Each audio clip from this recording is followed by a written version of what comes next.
Учениците од основните училишта во Кочани, како и од училиштето за сликање и цртање при Центарот за култура Бели Мугли, се наградени на меѓународниот ликовен конкурс во рамки на интернационалниот надпревар за сликање на млади Јанг Цу, што се одржува во Народна република Кина.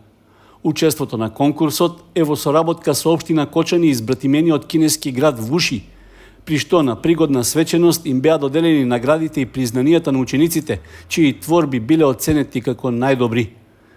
Од нашата општина учествуваа 18 ученика и 5 ментори на нив, со тоа што од 2000 пристигнати цртежи, значи од нашата општина имаме 3 трети награди, 1 втора награда и 1 прва награда. Јас сум Ведрана Лазарова, имам 8 години.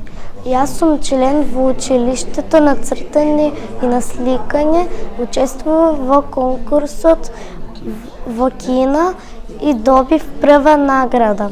Градоначалникот Љупчо Папазов им честиташе на учениците и порача дека соработката на културен план со Народна република Кина ќе продолжи.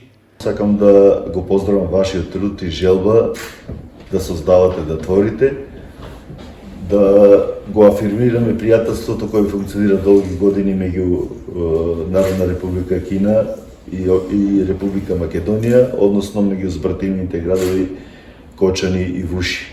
Се надевам дека овој начин на соработка преку областа на културата, односно ликовното творење, ќе донеси до поголеми можности и форми за соработка. Нека биде ова символично и традиционално веќе, секоја година се повтарја и ги добиваме наградите од нашите пријатели од Кина. Да продолжи и да функционира и да биде мотив за сите вас да бидете успешни во животот и во правецот за кој сте се определили преку редовната наставна програма или преку менторите кои ви даваат дополнителни знаења во делот на ликовната уметност.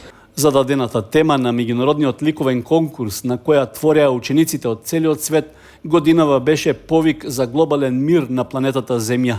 Ликовните творби беа изработени во најразлични сликарски техники, од акварел до акрил. На меѓународниот ликовен конкурс во Јанг Цу, Кина, годинава учествуваа 2000 училишта и над 100 градови партнери од 50 земји ширум светот.